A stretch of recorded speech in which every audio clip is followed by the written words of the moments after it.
E foi o bastante. Os atenienses saltaram logo, espinoteando com a novidade. Meteram-lhe as botas, chamaram-lhe por toda a parte, besta, cabra, atrevido. Os lojistas, os amanuenses de secretaria, os caixeiros frequentadores de clubes literários em que se discutia durante anos a imortalidade da alma, e os inúmeros professores de gramática, incapazes de escrever um período original, declararam que era preciso meter-lhe o pau, escová-lo, para se não fazer de atrevido e desrespeitador das coisas mais sagradas desta vida, a inocência das donzelas, a virtude das casadas e a mágoa das viúvas maranhenses. Nas portas de botica, nas esquinas do Largo do Carmo, no fundo das vendas em que se vendia vinho branco e no interior de todas as casas particulares, juravam nunca ter visto semelhante escândalo de linguagem pelas folhas. Falou-se muito nos jornais em Gonçalves Dias, Odorico Mendes, Soteiro dos Reis e João Lisboa. Apareceram descomposturas, anônimos, pasquins contra Raimundo.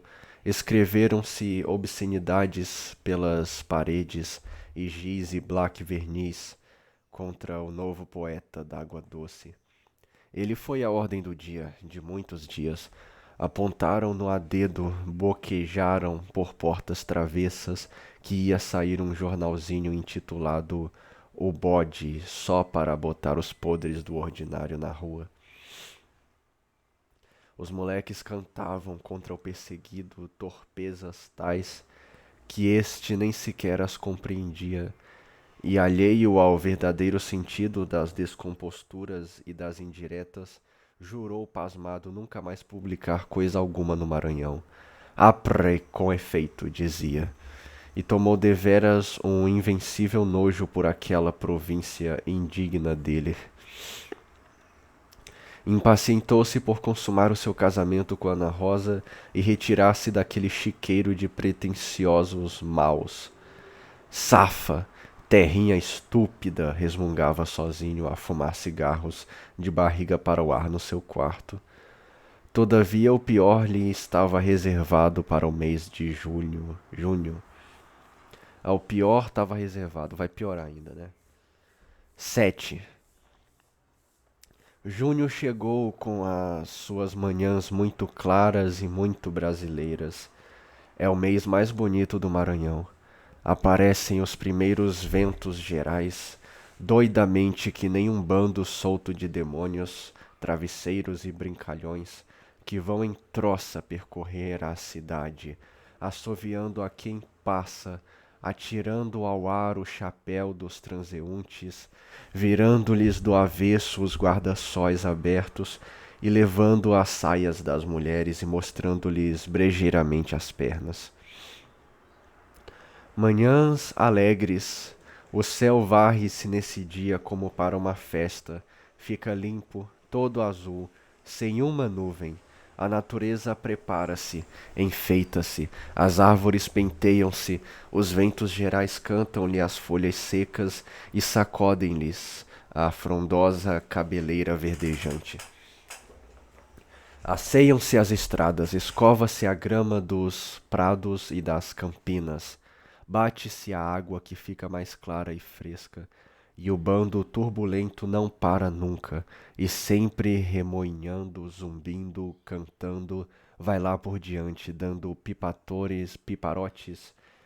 Lhe dou um piparote no queixo, dando piparotes em tudo que encontra, acordando as pequeninas plantas rasteiras e preguiçosas, não deixando dormir uma só flor, enxotando dos ninhos toda a chilreadora república das asas. E as borboletas em cardumes multicores soltam-se por aqui e por ali, doidejando, e nuvens de abelhas revoam, peralteando, gazeando o trabalho, e as lavadeiras, que vadias, brincam ao sol sobre os lagos, dançando ao som de uma orquestra de cigarras. A gente bem conformada nessas manhãs acorda lépida, depois de um sono bom, completo, bebido de uma vez como um copo de água fresca, e não resiste ao convite do bando endemoniado que lhe salta pela janela e lhe invade o quarto, atirando ao chão os papéis da mesa, arrancando os quadros da parede e desfraldando as cortinas que tremulam no ar em flutuações alegres de bandeira. Não resiste. Veste-se rindo, cantarolando, e vai para a rua, para o campo. Mete uma flor na lapela do fraque, agita a bengala, fala muito, ri, tem vontade de correr e almoça nesse dia com apetite selvagem. A madrugada da véspera de São João era dessas. Raimundo, antes de raiar o dia, já se achava de pé e em caminho, junto com Maria Bárbara, Manuel e Ana Rosa, para o sítio onde seria realizada a grande festa tradicional dos tempos do defunto coronel. A velha repreendia-se de não ter esperado pelo bonde das 6 horas e, de cansada, assentou-se com o genro no banco de uma das quintas do Caminho Grande. Raimundo continuou a andar distraidamente, de braço dado à rapariga. Clareava o tempo, a este o horizonte tingia-se de vermelho para o seu grande parto cotidiano e deslumbrante. Ia nascer o sol. Houve uma grande alegria rubra em torno do ventre de ouro e púrpura que se rasgou afinal num turbilhão de fogo, jorrando luz pelo céu e pela terra. Um hino de gorjeios partiu dos bosques, a natureza inteira cantou, saudando o seu monarca. Raimundo, estático ao lado de Ana Rosa, não podia conter o seu entusiasmo. Como é belo! Exclamava ele, apontando para o nascente. E numa comoção de pintor, amarrotando entre os dedos o seu chapéu de feltro, parecia beber avidamente pelos olhos deslumbrados aquele maravilhoso nascimento do sol meridional de junho. Depois, sempre emocionado, segurava o braço da prima, chamando a atenção desta, sem despregar a vista da paisagem para o lindo efeito da luz filtrada por entre as folhas, na espessura das árvores, para as gotas de orvalho que cintilavam como diamantes, para a esfogueada selagem dos planos afastados, para a luminosa cercadura dos casebres ao longe, em torno dos quais passiam bois e acogulavam-se carroções com grandes feixes de capim novo. E vinham do campo para o mercado da cidade enormes tabuleiros de hortaliças gotejantes da última rega e pirâmides de ramalhetinhos de vintém para se vender às mulatas e cofos de frutas. Cofo, cara, cofo. Cofos de frutas que espalhavam no ar um perfume desenjoativo, e matutos traziam dependuradas de um pau sobre o ombro as pacas e as cutias caçadas no mato, e os carros da roça passavam gemendo com as suas imensas rodas inteiriças, e os caboclos, seguidos pelas mulheres e pelo bandão dos filhos, num passo sacudido e ligeiro, chegavam da Vila do Paço e de São João de Ribamar, muito carregados, depois de engolir léguas e léguas a pé descalço, para vir vender à boca do Caminho Grande o seu peixe. Pescado e mosqueado na véspera, os seus beijos fresquinhos, o azeite de gergelim, a massa de água, a macaxeira e os bolos de mandioca. Ana Rosa não parecia a mesma daqueles últimos tempos. Estava alegre, despreocupada. Disse-ia ter voltado a um dos seus dias de colégio. Os ventos gerais, como que lhe levantaram o véu das suas melancolias de donzela e arejaram-lhe o coração com uma rajada. Deixe lá a passagem e dê-me o braço, primo, disse ela arquejante, tendo ido de carreira comprar tangerinas à mão de um roceiro. Por que ficam botando esse A, velho? Eu tô ignorando já, não vou botar A não. Vai esferrar. Cansada. E sem poder falar, prendeu-se ao braço de Raimundo. Este vergou-se sobre ela, depois de contemplá-la muito. Sabe, segredou-lhe, você hoje está bonita como nunca, minha prima. Eu vou fazer uma pesquisa. Melhores livros sem incesto. Porque, meu Deus, como me deixa com vontade de vomitar isso daqui, cara. Suas faces são duas rosas. Cara, eu me pergunto se eles são realmente primos. A narrativa foi um pouquinho mal escrita, ou eu que não estava prestando atenção, mas eu não sei se eles são primos de verdade, ou se eles só. Se eles realmente não têm parentesco de verdade. Se isso aqui é só. É só porque os pais eram muito amigos, sei lá, mas enfim. É debique seu, se me achas bonita, já me teria pedido ao papai. Confesso que nunca a vi tão linda. São os ventos gerais. Limparam-lhe os olhos. Não diga brincando, quer que lhe confesse uma coisa? Não sei que singular efeito me produz esta manhã. É esquisito, mas eu mesmo me desconheço. Sinto-me transformado. A ideia, por exemplo, da minha sisudez habitual, dessa gravidade exagerada de que por mais de uma vez a prima se queixou a mim próprio, parece-me agora tão pueril e ridícula como o estilo do Freitinhas e o orgulho do Sebastião Campos. É exato. Creia que neste instante lamento não ser mais expansivo, mais alegre, mais rapaz. Deploro ter desperdiçado tantas madrugadas a estudar, a matar-me de trabalho, ter adormecido esfaldado ao raiar do dia, quando os outros se levantavam satisfeitos e confortados, com franqueza toda a obra de uma geração inteira de investigadores da ciência, tudo quanto ensinam as melhores academias, não vale a boa lição que em algumas horas de passeio ao seu lado me dá a natureza, a grande mestra.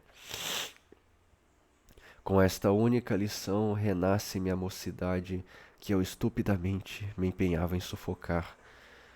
Sinto-me disposto a ser feliz. Sinto-me capaz de amá-la, minha querida amiga. Ana Rosa abaixou o rosto afogada em pejo e contentamento, sem querer interrompê-lo para não desperdiçar uma só daquelas palavras que lhe faziam tanto bem.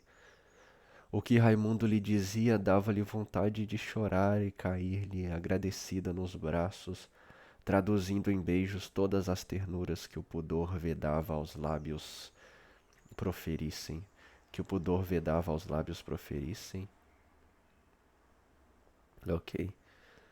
Haviam parado junto um do outro. Batia-lhes em cheio no rosto o sol nascente. Emudeceram. O moço tomou-lhe as mãos e os dois fitaram-se com juramento nos olhos e não falaram mais em amor enquanto esperavam por Manuel e Mana Bárbara, que de novo se tinham posto a caminhar. Meia hora depois chegavam todos ao sítio. Raimundo fazia pasmar com seu bom humor. Confessava-se no momento mais feliz de sua vida. Deu até para Brincalhão e Ferrou, ao entrar na casa, um abraço em Dona Amância, que viera recebê-los à porta. A velha afastou-se, benzendo-se, credo, pra lá mandado. Ela já, ela já lá se achava, desde a véspera, preparando tudo, arrumando, dando ordens, ralhando, prometendo castigos como se estivesse em fazenda própria e cercada de escravos seus. A quinta de Maria Bárbara, como quase todas as quintas do Maranhão, era aprazível e rústica.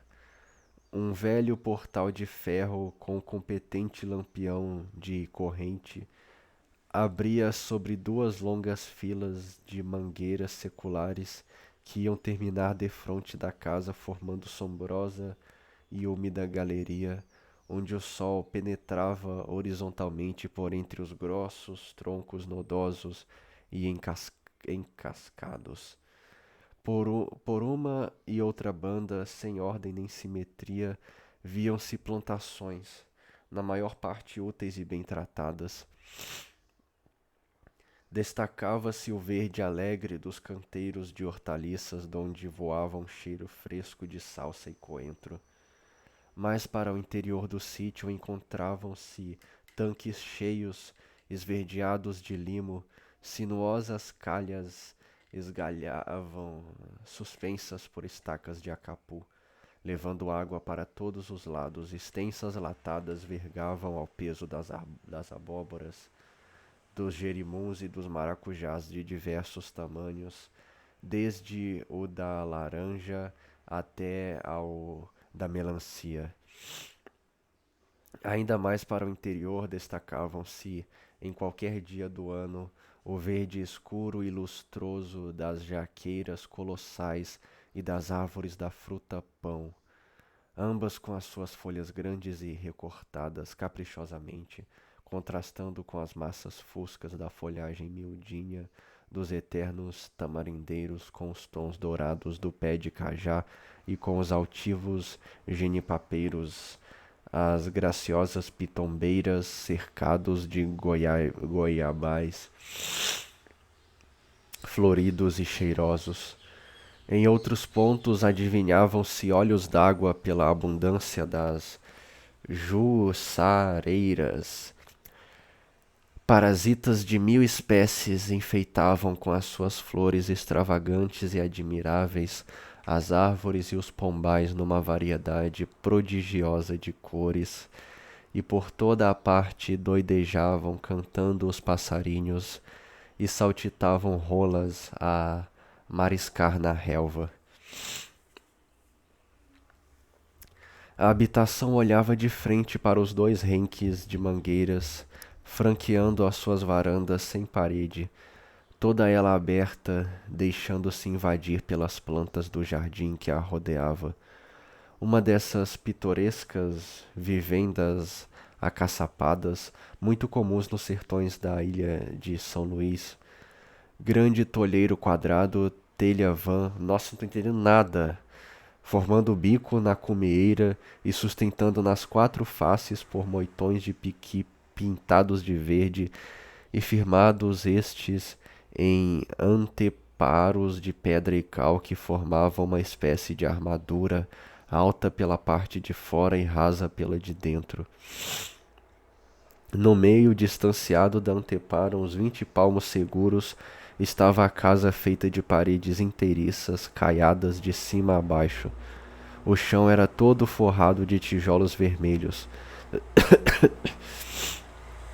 À entrada, uma cancela, 3 degraus de cantaria, jasmins de Itália, bancos de pau e uma confusão de trepadeiras, que se enroscavam pelos moitões e galgavam o telhado vitoriosamente, erguendo lá em cima os seus rebentões novos, ávidos de sol. Esta quinta fora a menina dos olhos de Maria Bárbara. Aí passara ela grandes delícias no tempo do coronel. Ainda estava muito forte e bem conservada, mas havia 10 anos desde que a velha foi fazer companhia à neta. Achava-se entregue aos cuidados do português Antônio e ao trabalho de 3 pretos velhos que iam diariamente à cidade vender hortaliças, flores e frutas. Às 6:30 da manhã, chegou o bonde com os convidados.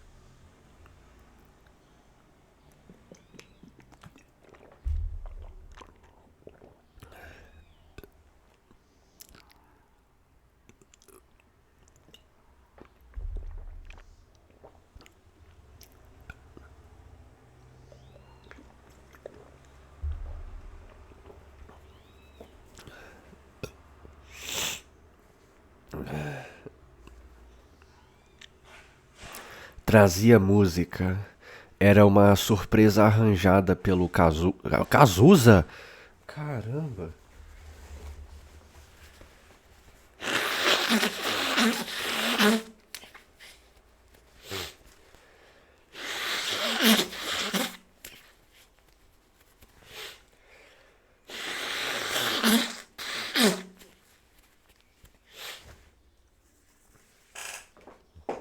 Pelo Cazuza. E este, encarrapitado na plataforma do carro, doido de entusiasmo, dava vivas a São João, vivas ao belo madamismo maranhense e vivas à música. Os músicos romperam com o hino nacional.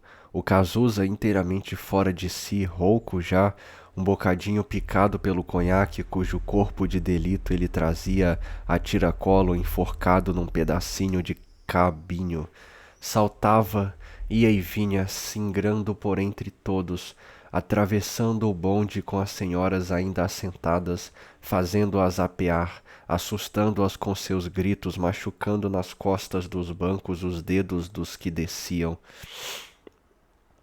provocando gemidos, protestos e fazendo rir ao mesmo tempo.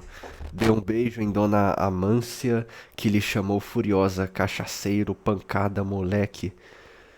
Bateu na barriga de Manuel, que os exprobava por se ter incomodado, feito despesas, contratado músico. É gosto, seu Manuel, não faça caso. Hoje há de sair cinza nesta pândega. E os convidados saltavam do bonde. O primeiro a descer foi o Freitinhas, todo vestido de brim branco de Hamburgo, irrepreensível rodaque de botões de osso, uma enorme cadeia de cabelo prendendo o relógio e dependurado nela um, um, um anel de ouro, de cordão de ouro, o pingente é... Peraí, não, é... Um anel de ouro, onde se lia esmaltado saudade, trazia por causa do pó umas lunetas azuis, grandes, verdadeiras vidraças que lhe davam à grande fisionomia o tom pitoresco de uma casa de campo, um chapéu de feltro branco peludo, alto, a que os gaiatos da província denominavam carneiro, e do qual o dono contava maravilhosas propriedades. Era uma pena. Podia a gente machucá-lo à vontade, sem ofender o pelo de bom que era. Custara 20.000 réis, mas valia 50 a olhos fechados. E com a bengala de unicórnio debaixo do braço, ajudava a sua gorda lindoca a descer do bonde com dificuldade. As meninas Sarmento, acompanhadas da tia de Eufrasinha e um cachorrinho branco e felpudo que esta trazia ao colo, saltaram cheias de espalhafato, muitos risos, latidos, cores vivas nos chapéus e nas sombrinhas. O famoso cabelo ostentava-se mais que nunca em cachos acastelados e trescalantes de óleo de Barbosa. O cônego, discretamente risonho e sempre janota, vinha seguido por um padrezinho magricela que desfrutava na província a especialidade de cantar ladainhas. Alcunhavam-no de Frei Lamparinas. O Sebastião Campos, vestido de branco como Freitas, porém de paletó e chapéu do Chile, pulara em terra abraçado a uma grande cesta de buscapés, pistolas, carretilhas e bombas. É o mantimento, respondia ele aos olhares curiosos. Tinha paixão pelos fogos. Sou perdido por isto, dizia mostrando uma luva grosseira feita de sola com que tocava os formidáveis buscapés. Nos sábados de Aleluia era o seu luxo queimar um Judas defronte da casa. Não perdia fogo de vista nas vésperas de arraial e sabia fazer bichinhas, carretilhas e foguetes. Apresentaram-se também fora da rodinha do costume 2 novos convidados, um levado por Manuel e o outro pelo Cazuza. O primeiro era o Joaquim Furtado da Serra, bom homem, do comércio, muito amigo da família e tapado como um ovo, o que aliás não impedia que estivesse rico. Só entendia e só conversava sobre negócios, gostava de fazer bem e era membro de várias sociedades filantrópicas. Vivia contente da vida, cheio de amigos e obsequiados. Estava sempre a rir e a falar das suas 3 filhas. Não puderam ir à festa de Manuel, coitadinhas, porque ficaram à cabeceira de uma doente. Não queria comendas nem grandezas. Contava a todos como principiara no Brasil descalço, com um barril às costas, e orgulhava-se entre gargalhadas da sua atual independência. O outro era um rapazola de 22 anos que à primeira vista parecia ter apenas 16. Magro, puxado, muito penteado e muito míope, com as unhas burnidas, o colarinho enorme e os pés apertadinhos em sapatos de polimento. Estudava no liceu da província, usava uma cadeia de plaquê, brilhantes falsos no peito da camisa e uma bengalinha equilibrada entre o indicador e o índex da mão direita. Tinha uma coleção de acrósticos e recitativos da própria Lavra, uns inéditos e outros já publicados a dinheiro nos jornais aos quais qualificava desvanecidamente de seu tesouro. Chamava-se Boaventura Rosa dos Santos, era conhecido por Dr. Faísca e gostava de fazer e adivinhar charadas. Entraram todos em casa, numa desordem, acossados pela música que atropelava uma polca de colás e por uma intempestiva carretilha que soltara Sebastião. Houve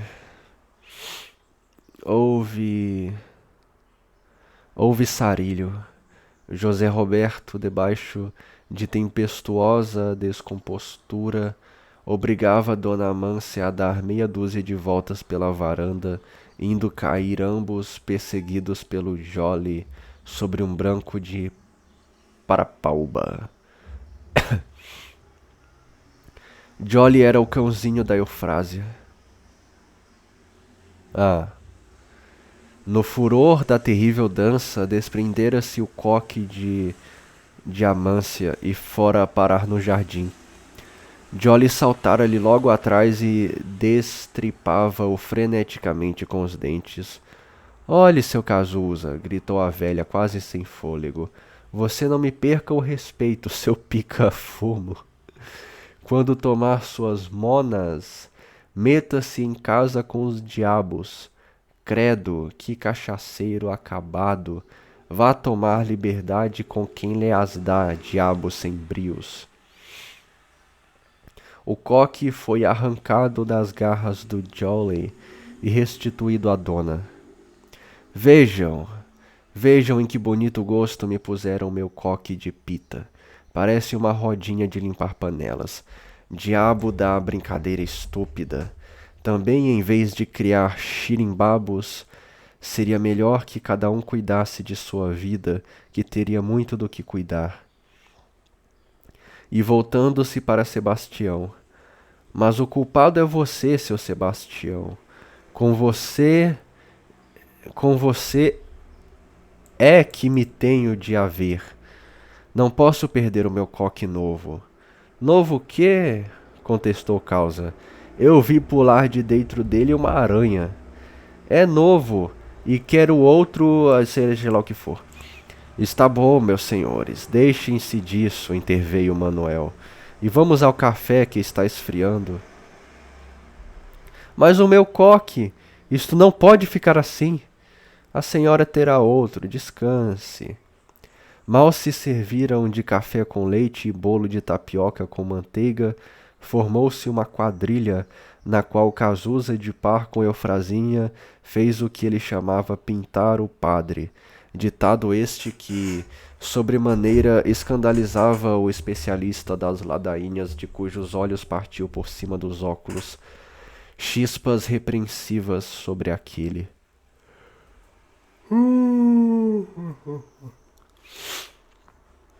Este Frei Lamparinas era um homenzinho escorrido, feio, natural de Caxias. Caxias! Caxias citado! Caxias citado! Não conseguira nunca ordenar-se em razão da sua extremada estupidez. Soletrava ainda as ladainhas que havia 20 anos recitava. Jamais entrara com o latim. Os rapazes do liceu mexiam com ele e atiravam-lhe limões verdes por detrás do muro do convento do Carmo, quando o infeliz passava defronte. Tinha uma biografia engraçada, cheia de disparates, mas todos diziam que era bom de coração e não fazia mal a ninguém. O chorado, venha o chorado, gritavam do fundo da varanda, batendo palmas. E a música, sem se fazer rogada, gemeu a lânguida e sensual dança brasileira. De pronto, Cazuza e Sebastião pularam ao meio da sala e puseram-se a sapatear agilmente, com barulho, estalando os dedos e requebrando todo o corpo. Em breve arrastaram o Serra, o Faísca e o Freitas, e as moças chamadas por aqueles entraram na irresistível brincadeira. Eles rodavam na pontinha dos pés, o passo miudinho e ligeiro, os braços dobrados e a cabeça inclinada, ora para um lado, ora para o outro, estalando a língua contra o céu da boca numa volúpia original e graciosa. Os velhos babavam-se. Quebra! Berrava o Cazuza entusiasmado. Quebra, meu bem! E regamboleava furiosamente a perna. O chorado atingia afinal a sua fase de loucura. Os que não podiam dançar expectavam acompanhando a música com movimentos de corpo inteiro e palmas cadenciadas e espontâneas.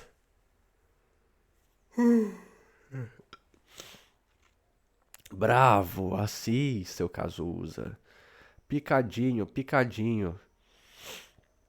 De repente, ouviu-se um trambolhão e um grito.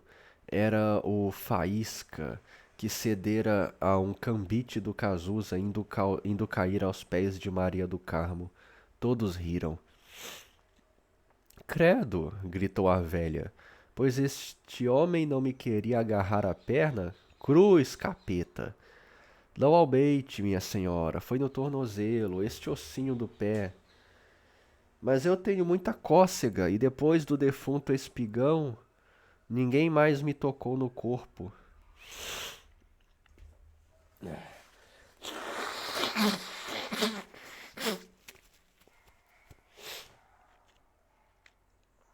Daí a pouco chamavam para o almoço e o divertimento continuou sem interrupção.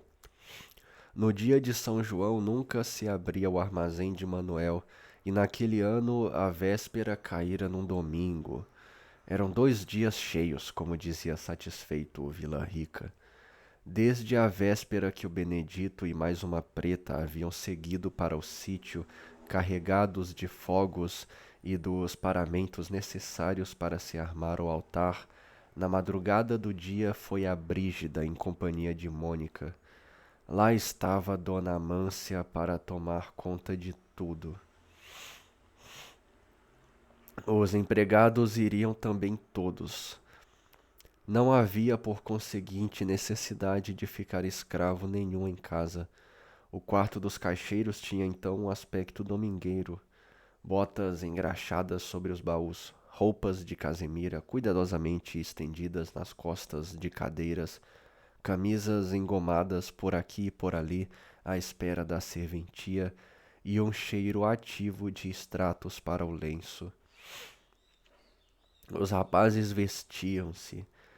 Seriam quando muito 8 horas da manhã, mas apesar do aspecto festivo dos colegas, Dias conservava-se em trajos menores, a varrer o soalho. Você não se apronta, seu Dias? Perguntou-lhe o cordeiro, ocupado a enfiar um par de calças cor de alecrim. Você não vem conosco à quinta? Vão andando que eu já vou. Não trocaram mais palavra. Os três saíram e o Dias, encostando no queixo o cabo da vassoura, ficou pensativo. Mal ouviu, porém, bater embaixo o trinco da porta da rua, atirou a vassoura no canto e desceu cautelosamente a varanda. A casa tinha a tranquilidade saudosa de um lugar abandonado. Só o sabiá choreava na gaiola. O caixeiro predileto de Manuel fechou a chave e a cancela de maneira polida que separava a varanda do corredor, e depois de olhar em torno seguiu para o quarto de Raimundo, fariscando nem ele sabia bem o que.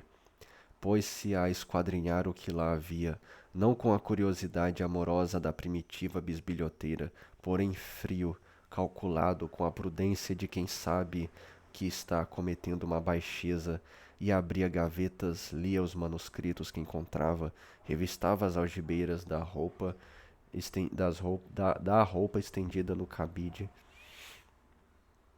folheava os livros, examinando tudo, escarafunchando todos os cantinhos. Em uma das malas encontrou um folheto de capa verde. Guardou logo depois de lhe ter lido o frontispício. E afinal, quando já nada mais tinha para dar fé, retirou-se sem deixar o menor vestígio do que fez. Daí seguiu para o aposento de Ana Rosa, mas teve logo uma contrariedade.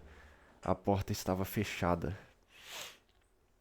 Rebuscou a chave na varanda pelos cantos, não a encontrou e subiu então rapidamente ao segundo andar, donde trouxe um pedaço de cera com que modelou a fechadura. Em seguida, atirou-se para o quarto de Maria Bárbara. Experimentou a porta. Estava também fechada, mas havia um postigo. Dias espremeu-se por esse e conseguiu entrar.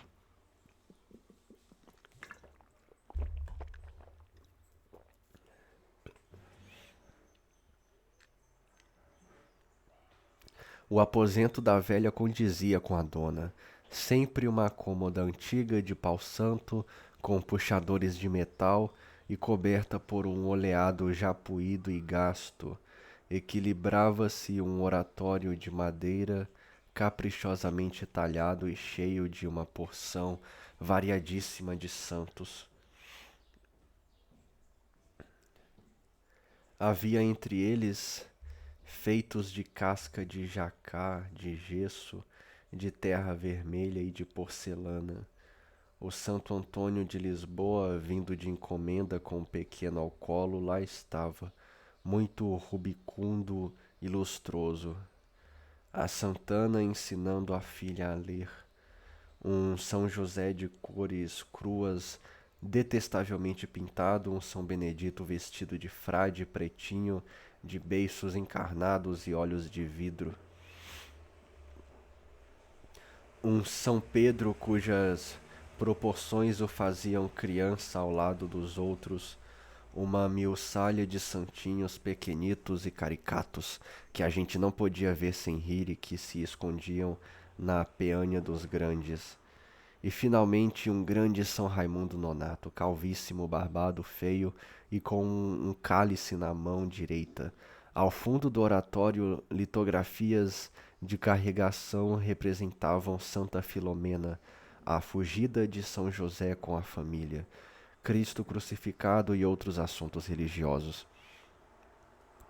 O grupo dos santos ressentia-se de uma falta, a de São João Batista, que havia desertado para a quinta.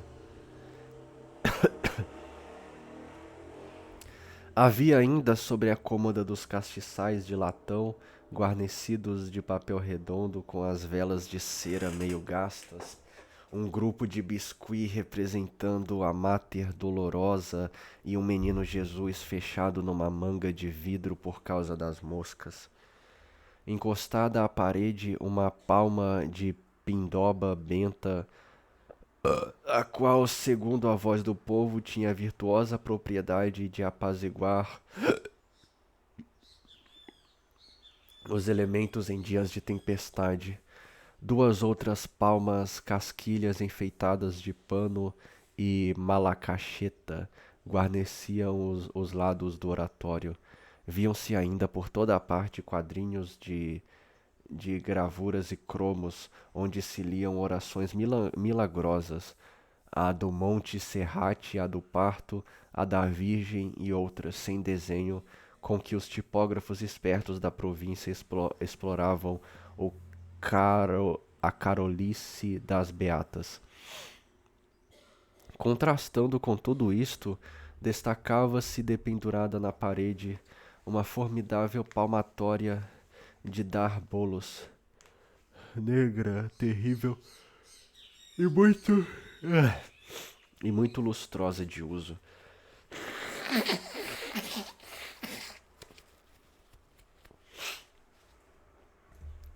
Defronte o oratório simetrizavam duas molduras envidraçadas, expondo cada qual uma talagarça cheia de amostras dos diversos bordados de lã que as meninas aprendem no colégio, panos de tapete, como se diz no Maranhão. Em uma delas liam-se no centro as iniciais MRS e Colégio de Trindade em 1838, e na outra, que estava em melhor estado de conservação, ARSS, e uma data muito mais recente. A julgar por estas letras, os dois quadros tinham sido bordados por Mariana e Ana Rosa, mãe e filha. Tudo isso foi minuciosamente esmerilhado pelo Dias. Leu as horas marianas, apalpou as roupas de Maria Bárbara, provou a ponta do molho do fumo com que esta espairecia os passados de sabores e depois, quando nada mais tinha para esmiuçar, foi-se a refletir pensando no que devia fazer. Afinal veio-lhe uma ideia que lhe deu um sorriso de contentamento. Acendeu logo uma das grossas velas de cera, tomou pelas pernas a imagem de São Raimundo e tisnou-lhe a cara e a careca de encontro à chama do pavio. Depois da operação, o pobre santo parecia um carvoeiro.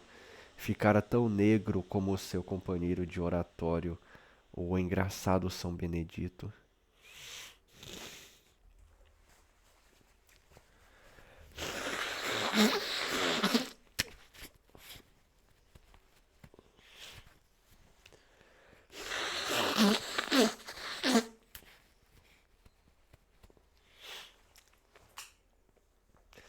Dias contemplou a sua obra, riu de novo, calculando o bom efeito que ela produziria, colocou em seguida a imagem no seu lugar e saiu apressado por lhe parecer que ouvira rumor na porta da rua.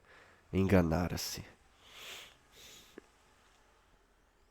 Daí a meia hora, vestido de pano preto, segundo seu invariável costume, o acreditado caixeiro de Manuel Pescada tomava o bonde do Cutim, com destino ao sítio da sogra do patrão. Eram 5 da tarde. A festa de Maria Bárbara continuara sempre muito animada.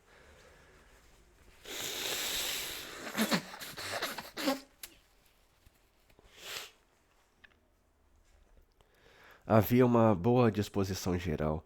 Os homens bebericaram durante o dia cálices de conhaque e sopravam agora o fumo dos seus charutos domingueiros com um grande ar de pessoas de importância. As senhoras melaram galantemente os beiços com licor de rosa e hortelã-pimenta. Dançaram-se muito. Brincou-se o padre cura o anel, o peixinho de Muquem. Afinal, foram todos lá para fora apreciar a tarde, assentados nos bancos fronteiros à casa. A sociedade estava engrossada pelos 4 caixeiros de Manuel e por um sertanejo que a divertia com as suas cantigas. Lamparinas havia. Ah, Lamparinas é o nome do padre. Lamparinas. Parece o Pederneiras, né? Deste lado, Pederneiras.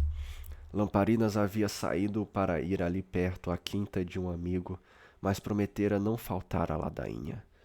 O sol escondera-se. Uma tarde formosa, com o seu poente esfogueado, rubrava as caras suadas dos homens e os vestidos machucados das senhoras que se arejavam debaixo das latadas de maracujás e jasmins da Itália. As damas, comodamente assentadas, tinham requebros de etiqueta, gestos cheios de conveniência, risos com a boca fechada, olhares por debaixo das pálpebras, o leque nos lábios e o dedo mínimo levantado com galanteria. Nossa, esse livro aqui tem cada trecho chato. Minava um apetite surdo pelo jantar. Alguns estômagos resmungavam indiscretamente. Contudo, todos os olhares e todas as atenções convergiam na aparência para o sertanejo, que a certa distância, de pé, isolado com a cabeça erguida com desembaraço mal educado, o chapéu de couro atirado para a cerviz e preso ao pescoço por uma correia, a camisa de algodão cru por fora das calças de zuarte arregaçadas no joelho, o pé descalço, curto e espalmado, pé de andarilho, peito liso e cor de cedro à mostra, braço nu e sem cabelos, vibrava entusiasmado as cordas metálicas de uma viola ordinária acompanhado com repinicado muito original, os versos que improvisava e outros que trazia de cor. Meu Deus do céu. Ah, vá, coisa chata do cão. Não, mas vamos lá, tenho que ler o livro inteiro, né? Lá vai a garça voando para as bandas do sertão. Leve Maria no bico, Teresa no coração. Ah, foi até bonito, hein?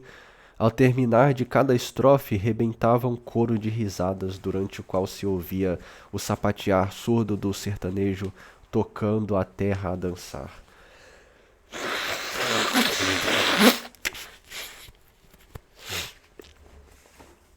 Não tenho medo da onça, que todos têm medo dela. Não tenho medo de ti, que fará de Micaela. E o matuto, depois do sapateado, dirigiu-se a Ana Rosa. Me diga, minha senhora, quem pergunta quer saber, se eu sair daqui agora, onde vou amanhecer. Este foi de sentimento, considerou Etelvina com um gesto aprovativo. Sim, vai lá, Etelvina. Gostei, gostei, confirmava o Freitas, protetoramente. E o sertanejo ferrou o olhar em Ana Rosa. Sim, a dona, se eu pedisse, responda, mas não se ria. Uma flor do seu cabelo, sim, a dona, que diria? Bravo, bravo! Sei, senhor, houve um sussurro alegre. Dona Anica, dê a flor. Ana Rosa hesitava. Então, menina, repreendeu Manuel em voz baixa. Ana Rosa tirou um bogari da cabeça e passou ao trovador, que versejou logo. Deus lhe pague, eu agradeço. Seus quindingues são dos ricos. Eu sou pobre e não mereço. E colocando a flor atrás da orelha, continuou, depois de olhar intencionalmente para Raimundo. Me cativa seu favor, mas não vá meter ciúmes. Agora promode a flor. Em seguida desprendeu o chapéu e estendeu-o a um por um. Consultaram-se as algibeiras do colete, pingaram os vinténs e as pratinhas de tostão. O menestrel, com a cabeça erguida em ar de exigência, dizia: Vamos, vamos, pingue o cobre, que eu não gosto de maçada. Dos homens aceito a paga, das moças não quero nada. Ei, mas pelo menos rima, né? É horrível, mas rima. E quando se chegou a Manuel... Manuelzinho Cravo Roxo, me desculpe a impertinência, se puder dar eu aceito, se não puder, paciência. Entre gargalhadas enchiam-lhe o chapéu de moedas. Ao chegar a vez do Faísca, este, em vez de dinheiro, lançou-lhe a ponta do cigarro. O matuto, como de costume, cavaqueou com a pilhéria e gritou zangado: Seu lanceiro da Bahia, casaquinha do Pará, A gente recebe o coice conforme a besta que o dá.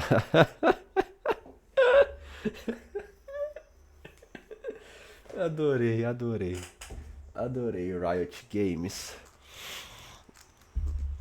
A hilaridade aumentou e o Faísca enfureceu-se, chegando a ameaçar o caboclo, que lhe sorria em ar de mofa.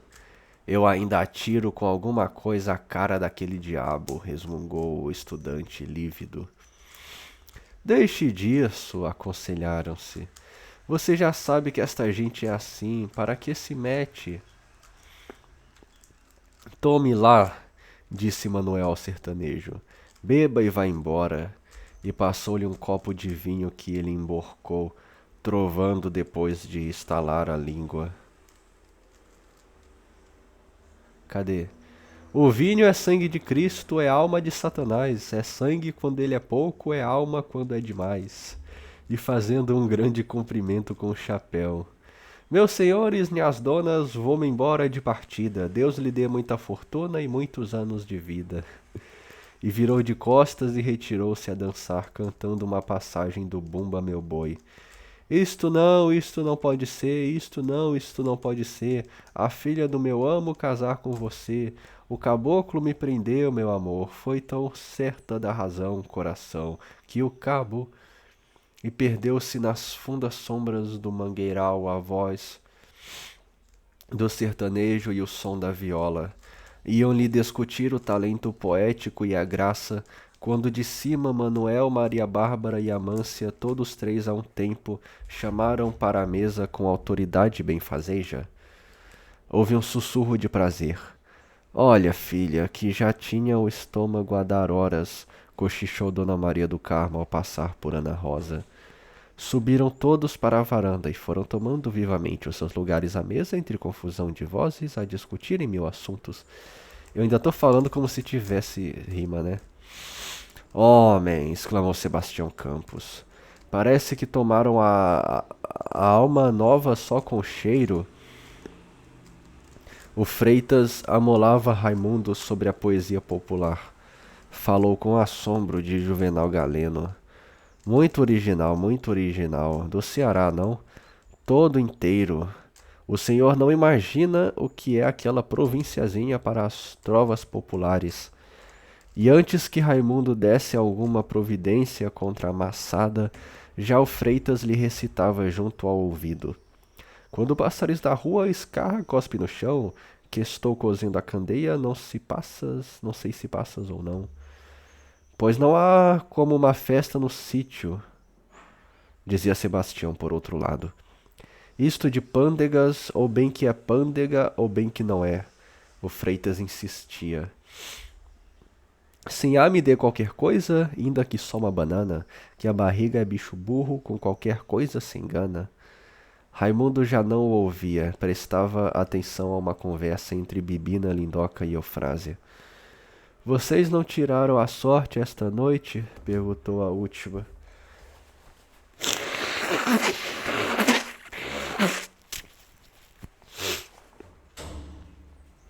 Como não? Disse a gorda. Gorda é a Lindoca, né? É. Porém não vi nada, ou pelo menos não acertei com o que apareceu.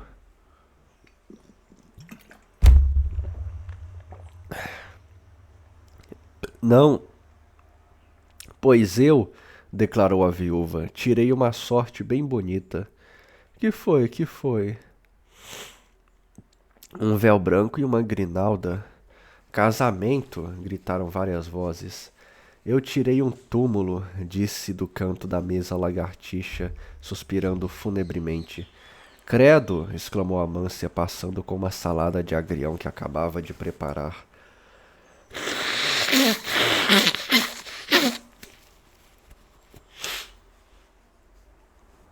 Raimundo, assentado contra a vontade ao lado do Freitas, falava com saudade nos costumes portugueses nas noites de São João e São Pedro. Contou como era que as raparigas queimavam alcachofras e plantavam-nas em vasos à janela para ver com elas, grelar a sorte. Citou o costume das favas sobre o travesseiro, os bochechos de água à meia-noite para se ouvir o nome do namorado, as fogueiras de alecrim seco e, enfim, aquele uso do copo de água de que as moças ali falavam. Um antigo uso, explicava o Freitas, a mastigar pedacinhos de pão. Consiste em deitar ao sereno na noite de São João um copo de água com a gema de um ovo. E a Clara? Reclamou Dona Maria do Carmo, que acompanhava a conversa com muito interesse. Pois seja assim, a gema e a Clara. E no outro dia, pela manhã, dizem que a sorte do indivíduo apresentada no interior do copo, pataquadas. Pataquadas não, retorquiu a velha, tomando lugar junto das sobrinhas. Cá está quem recebeu a notícia da morte do espigão muito antes do dia fatal, e levou o guardanapo aos olhos no movimento patético. Há outros usos, continuou Freitas, passando adiante um prato de sopa. O banho de São João, por exemplo. Imitações de Portugal. Quem não se banha amanhã de madrugada fica com a alma suja, dizem. Então, seu cordeiro, seu Dias, e você lá, menino, não tratam de se assentar? Intimou Manuel. Nós esperamos a outra mesa, respondeu modestamente o Dias. Não há mais lugares. Qual outra mesa o quê? Não, senhor, sente-se cá, seu Dias. E o negociante abriu um lugar ao lado da filha. Ixi, esse Dias aí, viu? Luís Dias, todo vexado, foi assentar-se sorrindo ao lado de Ana Rosa, que fez logo um gesto de contrariedade e repugnância. E lá os senhores, seu cordeiro, seu Vila Rica e esse menino, venham se achegando. Mano, parece que finalmente vai parar com filler, viu? Essas últimas páginas foram filler total. Nós esperamos, faz-se depois outra mesa. E a darem com outra mesa? Não, senhor. E a senhora, minha sogra, Dona Amância, onde ficam? Tem aqui um lugar, minha senhora, disse Raimundo, levantando-se, e ofereceu a cadeira. Meu amigo, censurou Manuel, deixe-se dessas coisas. Olhe que estamos no sítio, isto cá não é cidade para se fazer cerimônias.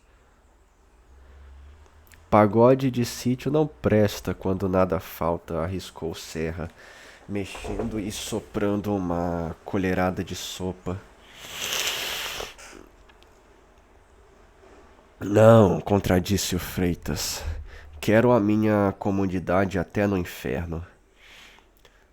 Ora, ora está tudo arranjado, gritou Amância. Não sei se era para ter uma vírgula ali, acho que era. Gritou Amância, que acabava de preparar outra mesa. Ficamos nós aqui, somos poucos, porém bons. E eles lá? Interrogou Vila Rica, contando as pessoas da mesa grande pela seguinte ordem a partir da cabeceira. O patrão, o senhor Cônego, dois? O patrão, um. Ah, entendi. O patrão, um. Senhor Cônego, 2. Dona Maria do Carmo, 3. As duas sobrinhas, 5. O doutor Raimundo, 6. Seu Freitas e a filha, 8. Dona Eufrasinha, 9. Seu Serra e aquele moço era o Faísca, 11.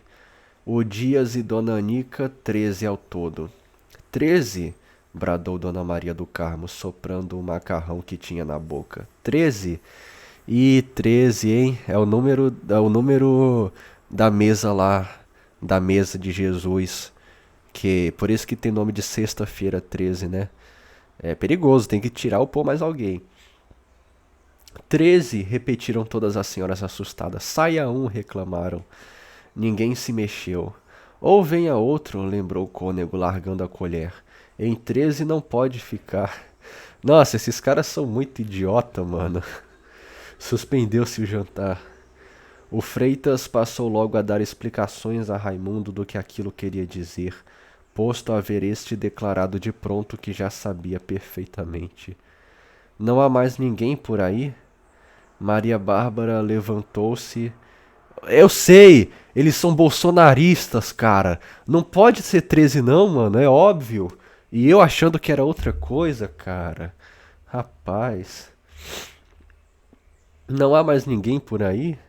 Maria Bárbara levantou-se e foi buscar lá dentro uma negrinha de 3 anos. Aqui tem. E verdade, e o causa? É verdade, gente, seu Cazuza. Ó, tava sem acento, hein? Eu só li. Venha o Cazuza. Cazuza dormia, tinha tomado um banho e recolhera-se cansado.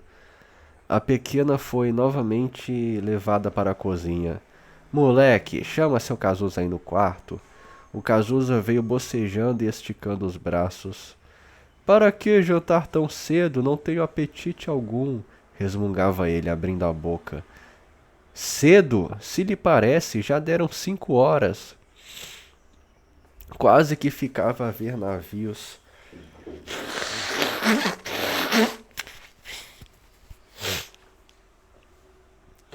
Ver navios, ver navios, ver navios.